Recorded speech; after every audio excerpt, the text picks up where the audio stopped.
Hello बच्चों। तो हम आज सीख रहे हैं principle of mathematical induction chapter 4 class 11th। और इससे पहले हम चैप्टर शुरू करें, थोड़ा इंट्रोडक्शन हो जाए चैप्टर के बारे में। तो सपोज कीजिए कि आपकी क्लास 50 स्टूडेंट्स की क्लास एक पिकनिक पे जाती है और वहां पर आपको एक आइसक्रीम पार्लर दिखता है जहां पर बहुत वैरायटी है आइसक्रीम्स की, और आप 50 फ्रेंड्स उस लाइन में लग जाते हैं।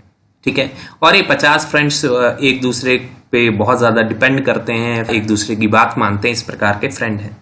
तो जो सबसे आगे खड़ा है वहां पर उस लाइन में, 50 बच्चों की लाइन में, वो इस जगह पे पहले आ चुका है और वो प्रोक्लेम करता है कि भाई यहां पर तो जो चॉकलेट फ्लेवर आइसक्रीम है वो सबसे बढ़िया मिलती है, चॉकलेट फ्लेवर आइसक्रीम सबसे बढ़िया मिलती है, और कोई चीज खाओगे तो उसमें उतना मजा नहीं आएगा, पर चॉकलेट फ्लेवर आइसक्रीम पूरे वर्ल्ड में यहाँ की फेमस है। ऐसा बोल के वो चॉकलेट फ्लेवर आइसक्रीम खरीदता है और चला जाता है। तो जो उसके पीछे दूसरा पर्सन है, जो उसका फ्रेंड है, वो भी अब क्या कहेगा, मुझे भी एक चॉकलेट फ्लेवर आइसक्रीम ही दीजिएगा। ठीक है, और सेम बात वो रिपीट करता है कि वाह भाई ये तो सच में वर्ल्ड फेमस है। और फिर जो थर्ड पर्सन उसके पीछे खड़ा है वो भी ऐसा ही करता है, फिर फोर्थ पर्सन भी, फिफ्थ पर्सन भी, और हम इस चीज को ऑब्जर्व करते हैं 5-6 टर्म्स तक। और फिर जो लास्ट में 50th पर्सन खड़ा है, 50वां पर्सन खड़ा है, उसको हम कह सकते हैं, प्रिडिक्ट कर सकते हैं कि ये पर्सन भी चॉकलेट फ्लेवर आइसक्रीम ही खरीदने वाला है, क्योंकि इस ग्रुप के एलिमेंट्स का नेचर ऐसा है। तो इस प्रकार से आपने देखा कि पहले 5-6 एलिमेंट्स को ऑब्जर्व करके आपने nth एलिमेंट, 50वें एलिमेंट के लिए एक कंजेक्चर सेट कर दिया, एक प्रिडिक्शन कर दी कि ऐसा ही होगा। राइट, ऐसी थिंकिंग को इंडक्शन थिंकिंग कहते हैं। ठीक है, तो ये एक प्रैक्टिकल लाइफ एग्जांपल है, शायद मैथमेटिकली उतना सुटेबल ना हो, पर इससे आपको इंडक्शन का एक आइडिया मिलता है। दूसरी बात, अगर आपने कभी डोमिनोज का गेम खेला है पिज्जा वाले डोमिनोज नहीं, ये वाले डोमिनोज, तो इसमें क्या होता है कि बहुत सारे ऐसे क्यूबॉइड शेप्स खड़े रहते हैं, और एक क्यूबॉइड को आप पुश करते हैं तो सीरीज में वो आगे क्यूबॉइड्स को पुश करता जाता है। डोमिनोज कहते हैं इनको, पुश करता जाता है। राइट, तो पहला पुश होके दूसरा गिरा, दूसरा पुश होके तीसरा गिरा, तीसरा पुश होके चौथा गिरा, चौथा पुश होके 5वां गिरा। तो हम प्रिडिक्ट कर सकते हैं कि अच्छा ऐसा ही होने वाला है, यानी जो nth डोमिनो है वो भी गिरेगा ही गिरेगा। तो फिर से आपने पहली 5-6 एग्जाम्पल्स को देख के nth डोमिनो पे प्रेडिक्शन कर दी, एक कंजेक्चर सेट कर दिया कि हाँ इसने भी गिरना ही है। और अगर आपने डोमिनोज का गेम नहीं खेला तो ये तो आपको पता ही होगा साइकिल से लाइन में लगी हैं बहुत क्लोज, या बाइक्स, और आपने एक को अगर गिरा दिया, ऐसा करना नहीं चाहिए, पर एक को गिरा दिया अगर, तो देखिए लाइन में सारे के सारे गिर जाएंगे। तो यही है, कितने भी ज्यादा हों आप प्रेडिक्ट कर सकते हैं कि nth साइकिल, nth बाइक के लिए भी यही होने वाला है। ठीक है बेटा, तो ये इंडक्शन थिंकिंग का एक एग्जाम्पल है। हमने 3 एग्जाम्पल आपको ऐसे दिए। अब थोड़ा मैथमेटिकल बात करते हैं। Right, so mathematical induction is a mathematical proof technique. Proof करने की एक टेक्निक है। जनरली एल्जेब्रिक स्टेटमेंट्स में इसको अप्लाई किया जाता है। तो एक स्टेटमेंट कही जाती है, एक स्टेटमेंट कही जाती है, और उस स्टेटमेंट को प्रूफ किया जाता है इंडक्शन के मेथड से। और वो क्या है कि हम एक एलिमेंट के लिए देख लेते हैं कि ये बात सच है कि नहीं है, एक एलिमेंट के लिए। और जब ग्रेजुएशन में पढ़ते हैं तो 2 एलिमेंट्स के लिए भी चेक कर लेते हैं कभी कभी। जैसे अभी वो आइसक्रीम वाली बात थी, पहले ने चॉकलेट आइसक्रीम, दूसरे ने चॉकलेट आइसक्रीम, फिर आपने कह दिया ठीक है nth भी यही खाएगा, इनके नेचर को देखते हैं। ऐसे डोमिनोज के हिसाब से पहला गिरा, दूसरा गिरा, तीसरा गिरा, आपने कहा ये तो गिरने ही वाले हैं सारे के सारे। राइट, तो ऐसे ही जब जैसे कोई मैथमेटिकल स्टेटमेंट है, फॉर एग्जांपल ये स्टेटमेंट है कि 1 + 2 + 3 + 4 + so on up to n बराबर है n × n + 1/2। तो आप इस स्टेटमेंट को पहले एलिमेंट के लिए टेस्ट करेंगे, या 2 एलिमेंट के लिए भी कर सकते हैं, या 3 एलिमेंट के लिए भी कर सकते हैं, समझने के लिए। और फिर उसके बाद आप कहेंगे कि मान लिया जाए ये जो स्टेटमेंट है ये किसी kth एलिमेंट के लिए भी सच है, kth एलिमेंट के लिए भी सच है। तो अगर वो kth एलिमेंट के लिए सच है और उसके अगले एलिमेंट के लिए भी वो बात सच हो जाती है, तो फिर मैथमेटिकल प्रूफ हो जाता है उस चीज का, इसी को कहते हैं मैथमेटिकल इंडक्शन। अभी बात समझ नहीं आई तो घबराने की बात नहीं, मैं आपको एग्जांपल में यहां समझाता हूं एक बार। तो जैसे डोमिनोज है, राइट, आपने चेक किया कि ये जो पहली स्टेटमेंट है, पहला एलिमेंट है, ये तो गिरा ही है, ये तो गिरा ही है, ठीक है, तो ये तो ट्रू हो गया। फिर आपने कोई केथ एलिमेंट, ये मान लीजिए आपका केथ एलिमेंट है, के भी कोई नेचुरल नंबर ही होता है, राइट, तो आपने कहा कि ठीक है ये भी गिरा ही है, ये भी गिर गया, केथ एलिमेंट भी गिर गया। तो अगर ये जो केथ एलिमेंट गिरा है, इसके गिरने के बाद अगर ये k प्लस 1th एलिमेंट भी गिर जाता है, तो फिर आप कहते हैं कि हाँ अब तो ये बात होने ही वाली है आगे तक। ऐसे ही आप k एलिमेंट इसको भी ले सकते थे, ये वाला जो एलिमेंट है, ये वाला, इसको भी kth एलिमेंट ले सकते थे। तो k जो है वो आर्बिट्रेरी है, वो कुछ भी हो सकता है 1 से लेकर n तक, राइट। तो अगर ये k के लिए बात सच है, ये गिरेगा, और आपने प्रूव कर दिया कि इसका अगला वाला भी गिरेगा, तो k प्लस 1 के लिए भी वो बात प्रूव हो गई, और फिर हम कह सकते हैं अब तो ये सारे के सारे ही गिरने वाले हैं, राइट। ऐसे मैथमेटिकल स्टेटमेंट में पहली टर्म के लिए आपने प्रूव कर दिया, और फिर kth टर्म को माना कि यहां तक सच है, और k प्लस 1 के लिए भी वो बात सच हो गई, तो फिर वो मैथमेटिकल इंडक्शन से प्रूव हो जाता है। एक एग्जाम्पल देखते हैं फटाफट से, मैथमेटिकल एग्जाम्पल। तो जैसा कि मैंने पहला ही लिया था कि Pn बराबर है, Pn मीन्स एनी स्टेटमेंट, किसी स्टेटमेंट n टर्म्स के लिए जो स्टेटमेंट कही जाती है उसे कहते हैं Pn। तो Pn बराबर है 1 plus 2 plus 3 plus 4 plus so on up to n बराबर nn प्लस 1/2। ये तो वैसे आप अरिथमेटिक प्रोग्रेशन जो आपने पढ़ी थी ना बेटे 10th क्लास में, उससे भी आप इसको प्रूव कर सकते हैं, पर आज हम मैथमेटिकल इंडक्शन से इसको करना चाहते हैं।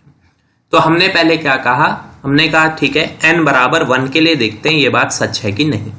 n बराबर 1 का मतलब है जस्ट ये जो पहली टर्म है, ये जो पहली टर्म है, इस पहली टर्म के लिए LHS और RHS बराबर आता है या नहीं आता, पहले ये चेक कर लेते हैं, राइट। तो जब मैंने n की वैल्यू 1 ली तो इसका मतलब है यहां से उठानी मुझे पहली टर्म। तो पहली टर्म क्या है यहां पर 1, और इधर n की जगह 1 पुट कर देना है। तो इधर 1 इधर 1, 1 प्लस 1 2/2, राइट। 1 प्लस 1 2/2, तो ये 2 तो 2 से कट जाएगा, और RHS में भी आ जाएगा 1। तो 1 बराबर 1 है, तो हमें ये बात पक्की हो गई कि पहली टर्म के लिए, यानी जब n 1 है, LHS और RHS दोनों के दोनों इक्वल है। तो पहली बात के लिए स्टेटमेंट सच साबित हो गई, ठीक है। तो अब n बराबर 2 के लिए चेक करते हैं। तो n बराबर 2 का मतलब है ये पहली दो टर्म्स लेनी है, n का मतलब है number of terms left side में, तो ये दो टर्म्स लेनी है। तो दो टर्म्स 1 प्लस 2 कितना हो गया, लेफ्ट साइड में 3 हो गया, समझ में आया। और राइट साइड में भी जहां पर n है बेटे वहां पर 2 पुट कर देंगे। तो 2 इंटू 2 प्लस 1, 2 प्लस 1 इज 3, सो 2 3 6, 6/2, 6/2 कितना हो जाएगा, 3 हो जाएगा। तो n बराबर 2 के लिए भी ये बात सच है। इसी प्रकार से आप n बराबर 3 के लिए भी अगर चेक करेंगे तो लेफ्ट साइड में n बराबर 3 के लिए टर्म्स हो जाएंगी 3 टर्म्स। तो 3 टर्म्स हो गई 1 प्लस 2 प्लस 3, तो ये हो जाएगा आपका 6, है कि नहीं, 6 हो गया, राइट।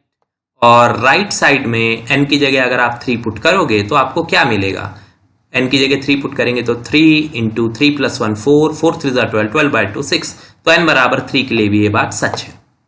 तो जैसा कि हमने जनरल एग्जाम्पल में देखा कि पहले 3 बच्चे उस कंडीशन को सेटिस्फाई कर रहे थे, या पहले 3 डोमिनोज गिर गए, इस प्रकार से, राइट। तो जब आपने देखा कि ये 3 तक के लिए तो सच है ही है, तो आपने कहा मान लिया जाए कोई k नेचुरल नंबर है। तो 1 2 3 को छोड़कर, अब 1 2 3 तो चेक हो गया, 4 5 6 7 8 9 10 11 12 13, कोई k तक की टर्म्स ले ली। k कोई नेचुरल नंबर है, 10 भी हो सकता है, 11 भी, 15 16 20 25, कुछ भी, कोई भी नेचुरल नंबर हो सकता है। तो हमने कहा तो फिर हम लेफ्ट साइड में क्या करेंगे। अब जब n 3 लिया था बेटे, तो याद कीजिए लेफ्ट साइड में हमने 3 टर्म्स ली थी। तो जब आप n k लेंगे तो लेफ्ट साइड की आप k टर्म्स लेंगे, मेरी बात समझ गए। तो लेफ्ट साइड में आपने 1 से लेकर k तक की टर्म्स ले ली, और राइट साइड में आप क्या कर रहे थे, राइट साइड में आप n की जगह 3 पुट कर रहे थे, 2 पुट कर रहे थे, एंड सो ऑन। अभी आप n की जगह k पुट करेंगे। तो आप ये मान के चलिए कि इस k के लिए ये बात सच है, ये हमारी अजम्पशन होती है कि k तक ये बात सच है, क्योंकि जितना हमने ऑब्जर्व किया उतने तक तो बात सच्ची थी। तो हमने माना कि कोई k नंबर के लिए भी ये बात सच है।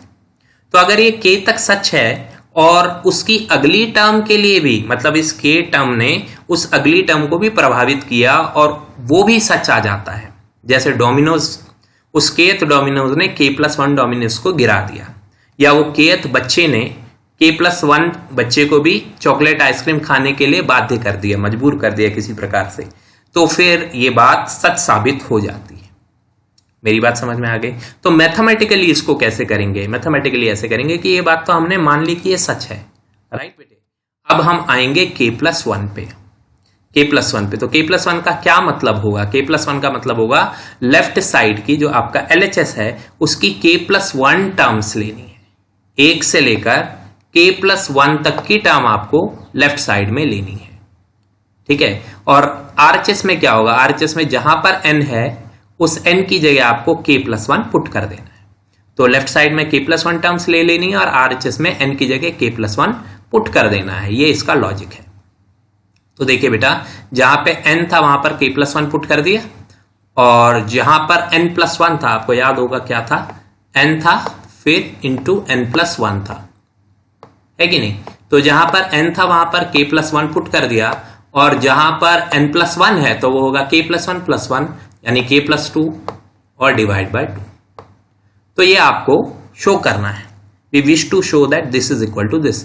अगर ये शो हो गया कि n की जगह भी k+1 आ जाएगा तो आपका मैथमेटिकल इंडक्शन से पूरा स्टेटमेंट प्रूफ हो जाएगा, ठीक है बेटे। तो हमने क्या किया? हमने लिया लेफ्ट हैंड साइड ली, उसे RHS लाएंगे, तो 1 + 2 + 3 + 4 सो ऑन अप टू k+1। अब इस लेफ्ट हैंड साइड में बेटे 1 से लेकर k तक का सम, 1 से लेकर k तक का सम तो आप पिछले ही स्टेप में, यहां पर देखिए 1 से लेकर k तक का सम तो आप पिछले ही स्टेप में ले चुके हैं, k × k+1/2 के बराबर, राइट। तो जो यहां पर भी 1 से लेकर और k तक का सम है आपका, इसकी जगह हम लिख देंगे k × k+1/2, यहां से लेकर यहां तक, इसकी वैल्यू हो जाएगी k × k+1/2, इसमें कोई प्रॉब्लम नहीं। और ये जो एक्स्ट्रा k+1 था वो यहां पे लिखेंगे। देखिए, अगर आपको ये बात समझने में दिक्कत आ रही है तो मैं आपको फिर से बताता हूं। अगर मुझे चाहिए 4 टर्म्स का सम, तो 3 टर्म्स तक के सम की वैल्यू तो आपने निकाल ही रखी है कि नहीं? 3 टर्म्स तक का जो सम है उसकी वैल्यू आपने निकाल ही रखी है, वो वैल्यू कितनी है? 6 है। तो 3 टर्म्स तक की वैल्यू 6 हो गई, ओके, वो तो ले ली। और फिर एक्स्ट्रा जो चौथी टर्म है वो इसमें ऐड करेंगे, ऐसे तो करेंगे। तो जब हम k+1 टर्म्स तक का सम ले रहे हैं, k+1 टर्म्स तक का सम, तो जो k तक का सम है वो तो हमने निकाल ही रखा है, k+1/2 पिछले स्टेप में, k+1/2, और जो एक्स्ट्रा टर्म k+1 है वो यहां पे लिख देंगे। क्लियर हो गया? अब आप इसको सिंप्लीफाई करेंगे, ठीक है, एलसीएम लेकर। तो हमने क्या किया?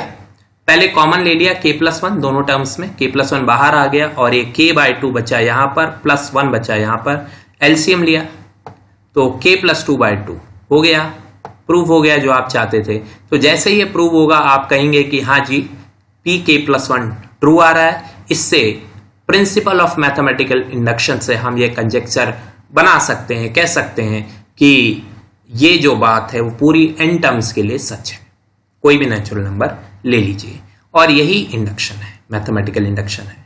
अगर इसकी हिस्ट्री की बात की जाए तो इसको इंडिया में सबसे पहले भास्करा मैथमेटिशियन थे इंडियन, तो उन्होंने इसको किया था सबसे पहले। और 370 BC में प्लाटो, जो उनकी पुस्तक है, जो उनके नोट्स है, उनमें इन्होंने लिखा था इंडक्टिव प्रूफ के बारे में। और सबसे पहले जो सबसे प्रॉपर वे में इसको करने वाले व्यक्ति थे वो थे यूक्लिड ने इसको, यूक्लिड का नाम आपने कई बार सुन लिया होगा अब तक, ठीक है। तो ये इसका हल्का सा मैंने हिस्ट्री भी यहाँ पे लिखा है, आप चाहे तो देख सकते हैं, पर आपको कंसेप्ट समझ आना चाहिए। तो इस वीडियो में इतना ही कंसेप्ट है, अगले वीडियो में हम बात करेंगे इसके न्यूमेरिकल्स की।